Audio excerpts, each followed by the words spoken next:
შორს არ მივდივარ. აქა ვარ ბიომრავალფეროვნებაში. ბიომრავალფეროვნება და დაცული ტერიტორიები ნამდვილად დიდი საგანძურია, რომელსაც ჩვენი ქვეყანა ფლობს. ასევე არანაკლებ საინტერესოა თითოეული მისი კუთხე, ცალკე აღებული თავის ტრადიციები და ავთენტური სამზარეულოთი. სწორედ ერთ-ერთი ასეთ კოლორიტულ ადგილზე მინდა გიამბოთ, ვისაც ერთხელ მაინც გაგივლიათ კახეთის გზაზე, აუცილებლად შეხვდებოდით სოფელ ბადიაურს და დარწმუნებულია შეხვდებოდით, სადაც კახური შოთებით ხვება. ეს ტრადიცია თაობიდან თაობას გადაეცემა და როგორც ამბობენ, აქ გამომცხვარი დედას პური ყველაზე გემრიელია. არის. ჩვენი ჟურნალისტი თიკო ხახუტაშვილი ჩავიდა სოფელ ბადიაურში და მისი სიუჟეტით გაგაცნობთ თეა მაისურაძეს და ნამდვილი კახური შოთის ისტორიას. თიკო, მოგესალმებით.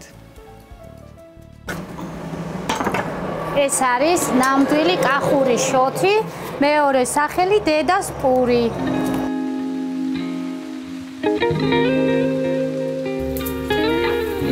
სანამ დედას პური გამოცხება, თოდეში დიდი ფუსფუსია.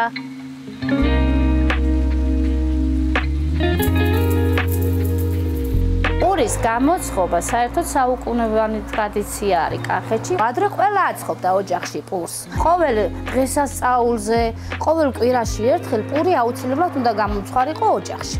ეხლა მაგდენად აღარ აცხობენ. დილით ვდგები 6 საათზე. ანუ სახში მოვწესრიგდები, მოვდივარ თონეში სამუშაოდ გავემზადები, მოვალ მოვზელავ ცომს, ანუ წყალს გავათბობ, გავცრიბ ქვილს, ვახურებთ თონეს, გაფუვდება და ვიწყებთ პურის ცხობა. სადღაც 9 რაღაც წუთებზე უკვე პური მზად გვაქვს. ტრადიციულად საერთოდ მამაკაცები ახურებენ თონეს, ქალები ცომსელავენ და ამზადებენ გამოცხობისთვის, მომზადება უნდა სუფრებს, მაგიდას, დასუფთავება, ამასობაში თოვნე გახურებულია და ვიწყებთ პურის ცხობას. მოზელის შემდეგ, რაღაც გარკვეული დროის შემდეგ, უნდა ცომი გადავდოთ, მერე გადმოვდოთ, ესე იტყვიან ხოლმე და თონე კარგად რომ განელდება, გუნდებს ვიღებთ და ვიწყებთ პურის ცხობას.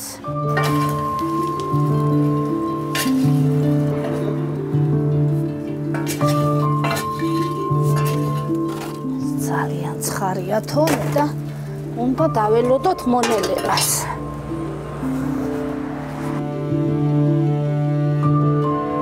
მარილწყალი პური რომ კარგად მიიკრას და თაფსი არ წავა, ანუ არ ჩაცვიბდეს პურები თონეში, ამაგრებს რა, კედელსაც ამაგრებს.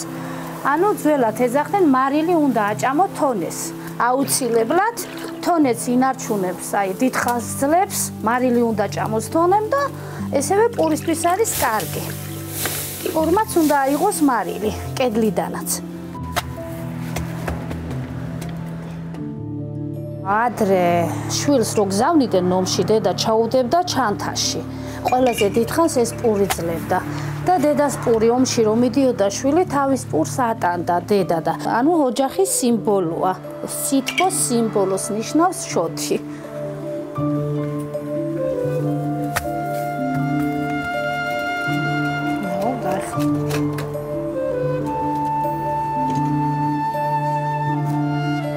მე ვარ თეა მაისურაძე, დაბადებული გაზრდილი ვარ იმერეთში, საერთოდ ვარ რაჭველი.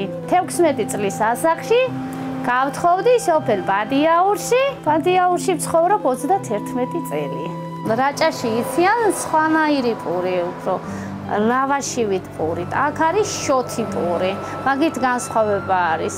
რაჭვი პურს და ლობიანს და ხაჭაპურს კიდე ბაჭულებს ეძახიან რაჭაში. კახეთში ეგრე არ არის. კახეთში შოთები ცხება მხოლოდ და ნაზუქები თონეში. სადღაც 20 წლის წინ მქონდა პურთან შეხება. ჩემი დედამთილი აცხობდა ოჯახში პურს. გამიჩნდა ინტერესი და ვისწავლე. მინდოდა რომ მეც მესწავლა და შევისწავლე, მაგრამ 3 წელია რაც ძირითადად თონეში პურს ვაცხობ. სიამოვნებს პურის ცხობა. სიამოვნებს და ძალიან უფრო კარგ ხასიათზეც მაყენებს, ენერგიულად და ჯანმრთელად ვგზნობ თავს, უფრო მეტად. რა ვიცი, ეს არის ჩემი ანუ პური ჩემი დამამშვიდებელია. როგორც ქართველებს, ესევე მოვწემთ ტურისტებს. რომ მოყავთ კიდევ საუბრებიან რომ იქ ცხება კახური შოთი, რომელიც არის ნატურალური.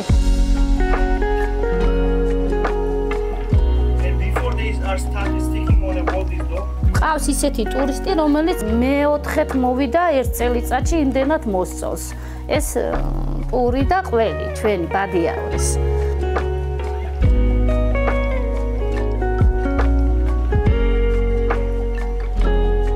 I'm from Singapore and I enjoy Georgia. ძალიან მომწონს საქართველო. აქ ყველაფერი განსაკუთრებით საინტერესო და გემრიელია. ყველას ვურჩევდი ამ ქვეყანაში მოგზაურობას.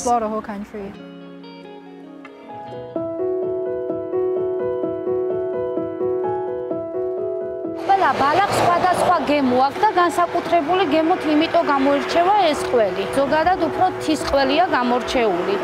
და მთაში რომ მზადდება, ამიტომ არის უგემრიელესი. გემრიელი კი არა, უგემრიელესი. აბა ეს გავსინჯოთ.